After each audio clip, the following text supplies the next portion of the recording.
Buenas noches. Los saluda Aurelio Ramos. Estas son las noticias y vamos a los titulares.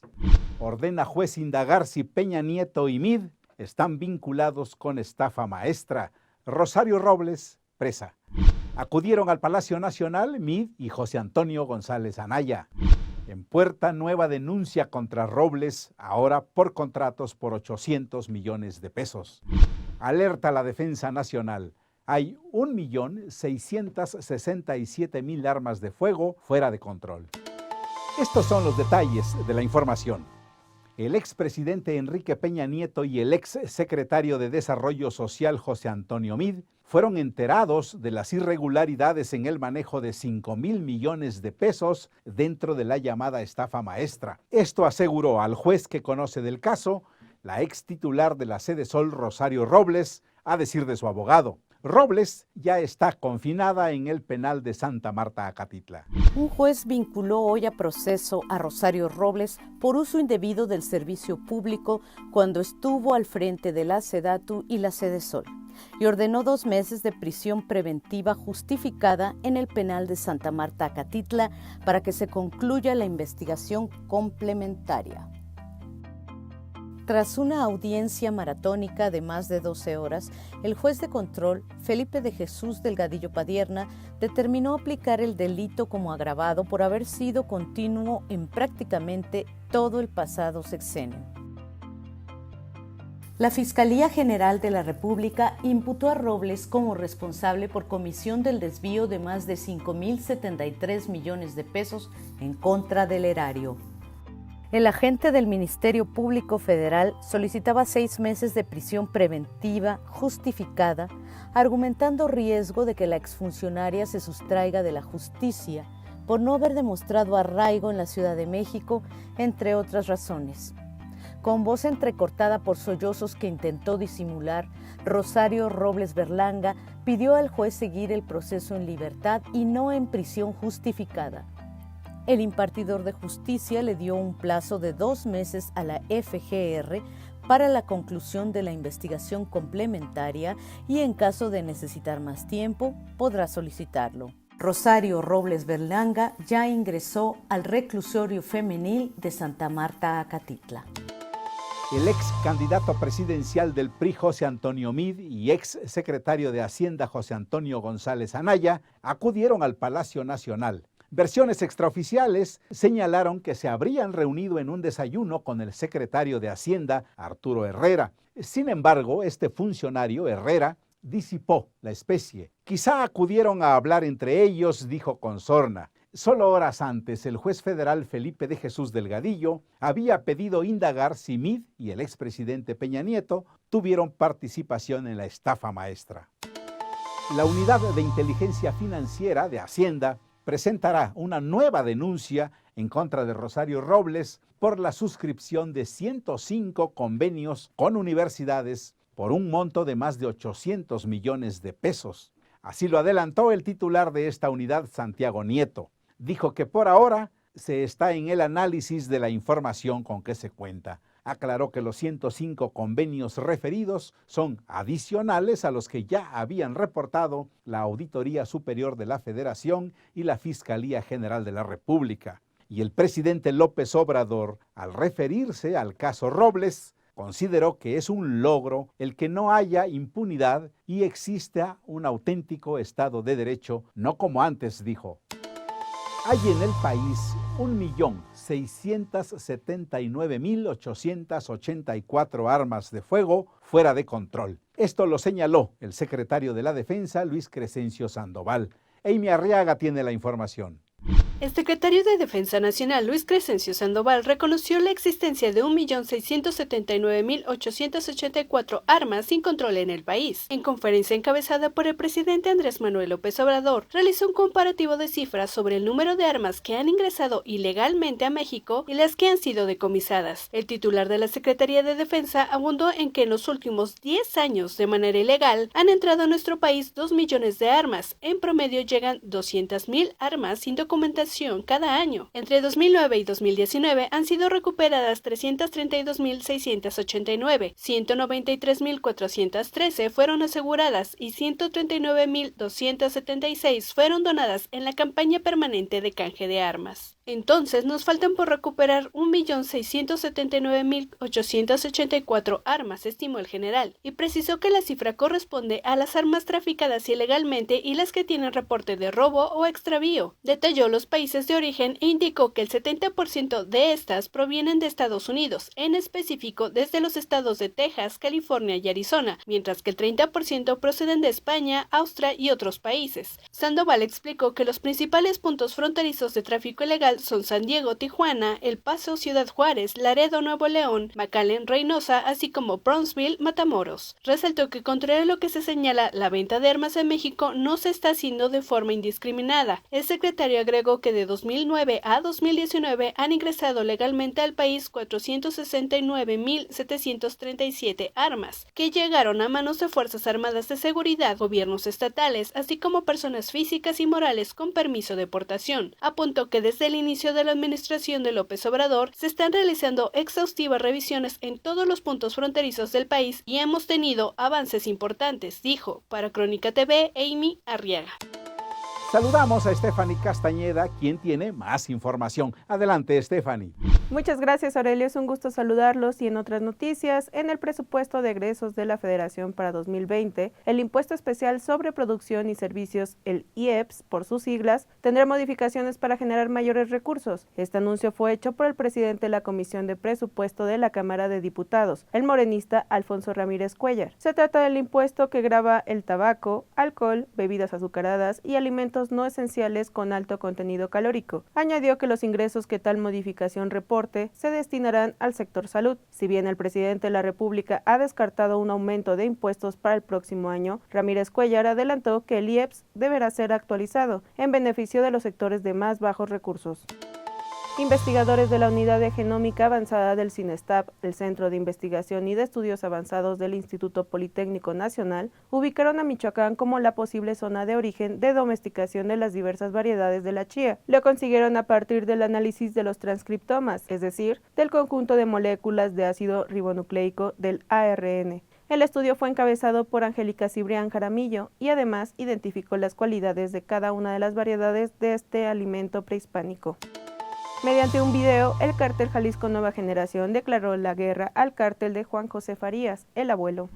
No han transcurrido 24 horas desde que el gobernador Silvano Aureoles solicitó al gobierno federal una solución al problema de inseguridad, cuando el grupo delincuencial Cártel Jalisco Nueva Generación ha lanzado un video a redes sociales donde declaran la guerra a Juan José Farías, alias el abuelo. En el audiovisual se observa a un grupo de 18 hombres con ropa militar camuflajeada y portando armas largas. De fondo, el narrador advierte que se han roto las relaciones con el abuelo Farías, por lo que anuncia una guerra sin cuartel. El motivo de esta nueva confrontación es por el supuesto apoyo que ha dado el abuelo a un sujeto de apodo Poncho de los Reyes.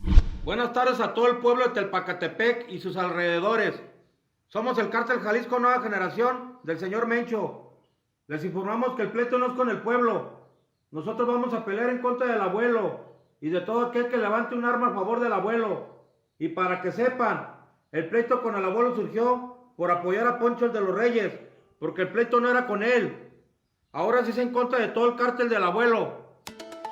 El bosque de Chapultepec fue galardonado como el mejor parque urbano del mundo en 2019, por delante de espacios similares en Nueva Zelanda y Malasia. La distinción le fue otorgada por la Organización de Parques Urbanos Mundiales, que desde 2013 entrega estos galardones. Chapultepec fue evaluado con la puntuación máxima por su calidad y cuidado. Además, fue reconocido como el parque urbano más antiguo de América Latina. El segundo puesto se lo llevó el Parque Regional Shakespeare de Auckland, Nueva Zelanda, y el tercero el Parque Penang en Malasia. Ahora vamos con el comentario de Francisco Báez.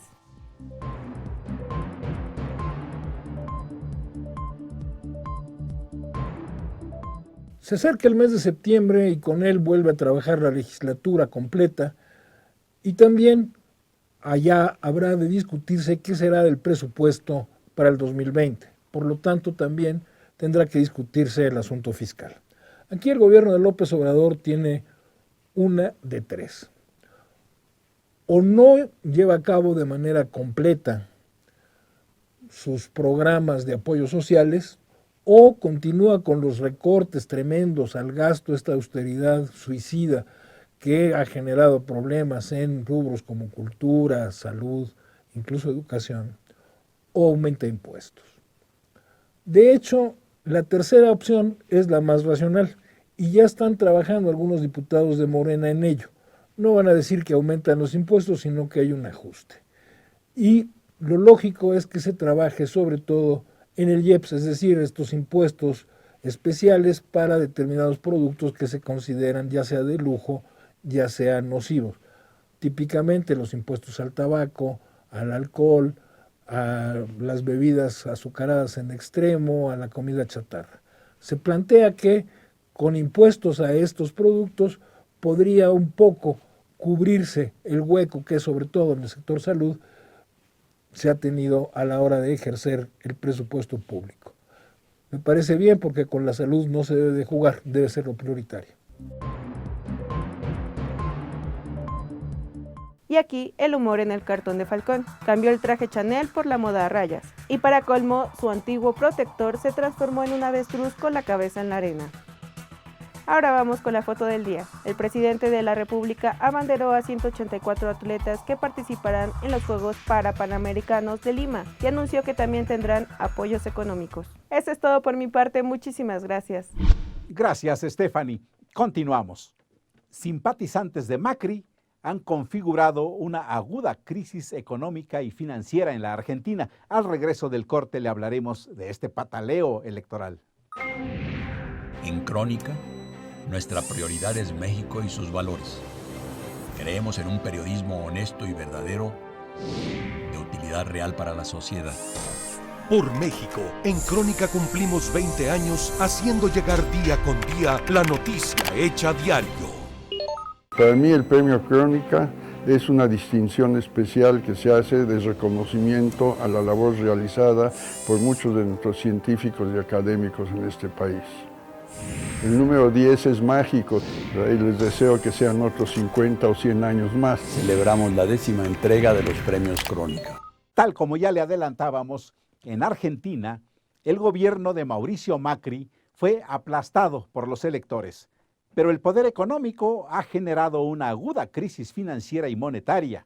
Por segundo día, el peso se devaluó ante el dólar. El peso argentino continúa fluctuando con respecto al dólar, luego de que el gobierno de Mauricio Macri sufriera un fuerte revés en las elecciones primarias del pasado domingo. La incertidumbre que se deriva de esta situación tiene a la población en ascuas, pendiente de los indicadores a cada minuto y con sus ahorros en la línea de fuego. Una cosa que era inesperada, tanta volatilidad del cambio y que bajen tanto las acciones de las empresas argentinas. Pero bueno, no sé cómo seguirá esto. Mientras algunos se debaten entre cambiar a dólares su dinero, otros confían en que, al igual que ocasiones pasadas, la economía resurgirá del bache. Hay que esperar y que aclare un poquito y seguir ahorrando en ladrillos como me enseñó mi padre inmigrante cuando vino a Argentina. Yo lo que voy a hacer es aguantar con lo que tengo y antes de las elecciones volver a comprar y esperar a que sea lo que Dios quiera en las elecciones. Es una ruleta. Sin embargo, también existen aquellos que son algo más pesimistas, los cuales creen que la situación solo va a empeorar. Yo soy un obrero como cualquier otro y hay que poner el lomo como todos los días para ganar el peso y está jodido para nosotros. En el estatal Banco Nación de Argentina, el precio del dólar cerró a 58 pesos para la venta al público, aunque en bancos privados y casas de cambio llegó a venderse a 61 pesos por unidad. La economía de Brasil se acerca de manera peligrosa a la recesión técnica. Brasil corre el riesgo de entrar de nuevo en recesión técnica en el primer año de gobierno de Jair Bolsonaro. El país continúa estancado con un crecimiento previsto para este año que no supera el 1%. La tasa de desempleo está en un 12% y los principales ramos industriales aún se recuperan de los efectos de la profunda crisis vivida entre 2015 y 2016. Según el Banco Central, el índice de actividad económica, considerado por los economistas como la previa del Producto Interno Bruto, retrocedió entre abril y junio un 0,13% frente a los 3 meses anteriores. Si se confirma este resultado el próximo 29 de agosto, cuando el gobierno divulgará el dato oficial del PIB, Brasil entrará de nuevo en lo que se denomina como recesión técnica, al encadenar 2 trimestres consecutivos en negativo. Esa ola de pesimismo se apoya en el mal desempeño de algunos sectores considerados primordiales para encender el motor de Brasil. La producción industrial bajó un 1,6% en el primer semestre, arrastrada por las industrias extractivas. También el sector de servicios y las ventas en el comercio minorista perdieron fuerza. Desde el gobierno de Bolsonaro piden paciencia, mientras la oposición, encabezada por el Partido de los Trabajadores, ya empieza a culpar a la política liberal de Bolsonaro del ritmo lento de la economía. El Ejecutivo ha buscado alejar el fantasma de la recesión con medidas para impulsar el consumo. Se espera que estas medidas permitan la inyección en la economía de unos 10.500 millones de dólares. Bolsonaro también confía en que la aprobación de una dura reforma de las pensiones sirva para impulsar el crecimiento, aunque su efecto solo se notará a partir de 2020. El gobierno de Hong Kong reprimió la protesta en el aeropuerto luego de que manifestantes paralizaran por segundo día las operaciones aéreas. La tensión en Hong Kong sigue al rojo vivo después de que los manifestantes volvieron a provocar este martes la parálisis del aeropuerto de la ciudad. Las autoridades anunciaron esta tarde que todos los vuelos que quedaban por salir de su aeropuerto internacional se suspendían, después de que los manifestantes ocuparon nuevamente la terminal en contra del abuso de la fuerza policial en las recientes protestas. Pese a las manifestaciones, la jefa del Ejecutivo local, Carrie Lam, volvió a defender la actuación de la policía que, según ella, está basada en directrices sólidas. I have said, after the violence has been stopped and the chaotic situation that now we are seeing could subside, I wouldn't say it will be eradicated totally. I, as the chief executive, will be responsible to rebuild Hong Kong's economy. Por su parte, la Organización de las Naciones Unidas aseguró que hay evidencias de que las autoridades aplicaron medidas antidisturbios de forma que contradicen las normas internacionales, por lo que pidió una investigación imparcial de estos hechos. La popularidad de la jefa de gobierno cayó a mínimos históricos, según una encuesta de opinión citada hoy por una televisora local. 9 mujeres acusaron de acoso sexual al cantante Plácido Domingo. Plácido Domingo acusado de acoso sexual. Así lo publica la agencia AP, que recoge el testimonio de 9 mujeres, 8 cantantes y una bailarina. Según los testimonios, el tenor español las habría presionado para mantener relaciones sexuales, en ocasiones prometiendo empleos y también tomando represalias contra quienes rechazaban sus propuestas. Entre las denunciantes, la mezzosoprano Patricia Wolf, que compartió escenario con Domingo en la Ópera de Washington. Las demás han solicitado mantener su anonimato por temor a represalias. A través de un comunicado enviado a Associated Press, el tenor señala que las acusaciones de estas personas no identificadas, que se remontan hasta 30 años, son profundamente preocupantes e inexactas. Creí que todas mis interacciones y relaciones fueron siempre bienvenidas y consensuadas, asegura en la nota. Aún así, señala, es doloroso saber que pudo haber molestado a alguien o haberles hecho sentir incómodas, sin importar cuánto tiempo haya pasado. Y añade, reconozco que las normas y estándares por las que se nos mide hoy, como debe ser, son muy diferentes de las que eran en el pasado. El tenor y director de 78 años está casado desde hace más de medio siglo. Príncipe de Asturias de las Artes, director general de la Ópera Nacional de Washington y de la Ópera de Los Ángeles, suma casi 4.000 representaciones en distintos escenarios del mundo. Ha interpretado más de 140 papeles, grabado más de 100 álbumes y ha ganado 9 premios Grammy y 4 Grammy Latinos. Con un aniversario frustrado, se celebran los 50 años de Woodstock. Conocido en el mundo entero como un festival de música único por su espíritu de unidad y paz, Woodstock ha sido efectivamente irrepetible. El 50 aniversario, que prometía ser un espectáculo inolvidable, ha quedado reducido a un puñado de eventos de escasa envergadura. Lejos queda la colosal fiesta de unas 150.000 personas que tenía planificada uno de los cofundadores del Woodstock original, Michael Lang, y en la que iban a participar estrellas de la música de la talla de Jay-Z o de Killers. Como decía el cartel original, 3 días de paz, amor y música, que en esta ocasión fueron anulados apenas 2 semanas antes de las fechas previstas para el 16, 17 y 18 de agosto. En su ausencia, la ciudad de Nueva York marca el Woodstock 50 con esta discreta exposición de instantáneas de 1969. Una treintena de fotos que se exhiben en una pequeña sala de la Morrison Hotel Gallery, situada en el segundo piso de un anodino edificio del sur de Manhattan. Los expertos musicales creen que es imposible que se repita Woodstock. Además de la complicada organización de un evento así, la unión y la armonía con la que el público hizo frente al enorme desorden y la falta de recursos de aquel festival convierten a Woodstock en un fenómeno imposible de duplicar. Llegamos al final. Gracias, síganos en nuestras redes sociales y en nuestra página www.cronica.com.mx. Un saludo a quienes nos escriben a nuestras distintas plataformas. Hasta mañana a las 21:30. Soy Aurelio Ramos. Muy buenas noches.